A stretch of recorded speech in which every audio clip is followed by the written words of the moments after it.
ಇವತ್ತು 6 ತಿಂಗಳ ಪಾಪುಯಿಂದ ಹಿಡಿದು ಎಲ್ಲ ವಯಸ್ಸಿನ ಮಕ್ಕಳಿಗೂ ಮಾಡಿ ತಿನ್ನಿಸೋವಂಥ ಒಂದು ಟೇಸ್ಟಿ ರೆಸಿಪಿನ ತಿಳಿಸ್ಕೊಡ್ತಾ ಇದ್ದೀನಿ. ಇದನ್ನು ನೀವು ಬೆಳಿಗ್ಗೆ ಅಥವಾ ಮಧ್ಯಾಹ್ನ ಟೈಮಲ್ಲಿ ಮಾಡಿ ತಿನ್ನಿಸ್ಬೋದು. ಸೊ ಬನ್ನಿ ಮಾಡೋದು ಯಾವ ರೀತಿ ಅಂತ ನೋಡೋಣ. ಈ ರೆಸಿಪಿ ಮಾಡ್ಕೊಳ್ಳೋದಕ್ಕೆ ಒಂದು ಪ್ರೆಷರ್ ಕುಕ್ಕರ್ಗೆ 3 ಟೇಬಲ್ ಸ್ಪೂನ್ ಅವಲಕ್ಕಿ ಸೇರಿಸ್ಕೊಳ್ಳಿ. ಅವಲಕ್ಕಿಗೆ ಬದಲಾಗಿ ನೀವು ಅಕ್ಕಿ ಬೇಕಿದ್ರೂ ಉಪಯೋಗಿಸ್ಬೋದು. ಇದರ ಜೊತೆಗೇ 1 ಟೇಬಲ್ ಸ್ಪೂನ್ ಹೆಸರುಬೇಳೆನ ಸೇರಿಸ್ಕೊಂಡು ಇದನ್ನು ನೀಟಾಗಿ ತೊಳ್ಕೊಳ್ಳಿ. ಹೆಸರುಬೇಳೆಗೆ ಬದಲಾಗಿ ನೀವು ತೊಗರಿಬೇಳೆ ಅಥವಾ ಮಸೂರು ದಾಲ್ ಕೂಡ ಉಪಯೋಗಿಸ್ಬೋದು. ಈಗ ಈ ರೀತಿ ನೀಟಾಗಿ ತೊಳ್ಕೊಂಡು ಅರ್ಧ ಬೀಟ್ರೋಟ್, 1 ಕಪ್ ನೀರು ಸೇರಿಸ್ಕೊಳ್ಳಿ.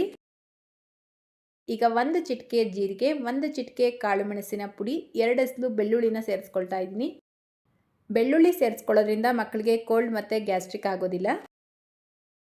ಲಿಡ್ನ ಕ್ಲೋಸ್ ಮಾಡಿ ಮೀಡಿಯಂ ಫ್ಲೇಮಲ್ಲೇ 5 ವಿಷಲ್ ಕೂಗಿಸ್ಕೊಳ್ಬೇಕು.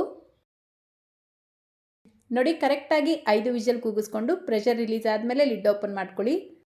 ನಾವು ಸೇರಿಸಿರುವಂಥ ಬೀಟ್ರೋಟ್ ಅವಲಕ್ಕಿ ಎಲ್ಲ ಚೆನ್ನಾಗಿ ಬೆಂದಿರುತ್ತೆ. ಇದನ್ನು ಬೇಕಿದ್ರೆ ನೀವು ಮ್ಯಾಶ್ ಮಾಡಿಬಿಟ್ಟು ತಿನ್ನಿಸ್ಬೋದು.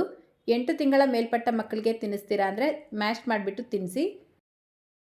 ಅದೇ ನೀವು 8 ತಿಂಗಳ ಒಳಗಡೆ ಇರುವಂಥ ಮಕ್ಕಳಿಗೆ ತಿನ್ನಿಸ್ತೀರಾ ಅಂದರೆ ಈ ರೀತಿ ಒಂದು ಬ್ಲೆಂಡರ್ ಜಾರ್ಗೆ ಸೇರಿಸ್ಬಿಟ್ಟು ಸ್ವಲ್ಪ ನೀರು ಸೇರಿಸಿ ನುಣ್ಣಗೆ ಪೇಸ್ಟ್ ಮಾಡಿಬಿಟ್ಟು ತಿನ್ನಿಸ್ಬೇಕು. ಆವಾಗಲೇ ಮಕ್ಕಳಿಗೆ ಚೆನ್ನಾಗಿ ಜೀರ್ಣ ಆಗುತ್ತೆ. ನಾನು ಈ ರೆಸಿಪಿಗೆ ಉಪ್ಪು ಸೇರಿಸ್ಕೊಂಡಿಲ್ಲ. ಈಗಾಗಲೇ ನೀವು ಉಪ್ಪು ಕೊಟ್ಟು ಮಕ್ಕಳಿಗೆ ರೂಢಿಯಾಗಿದೆ ಅಂದರೆ 1 ಚಿಟಿಕೆಯಷ್ಟು ಉಪ್ಪು ಸೇರಿಸ್ಬಿಟ್ಟು ತಿನ್ನಿಸಿ.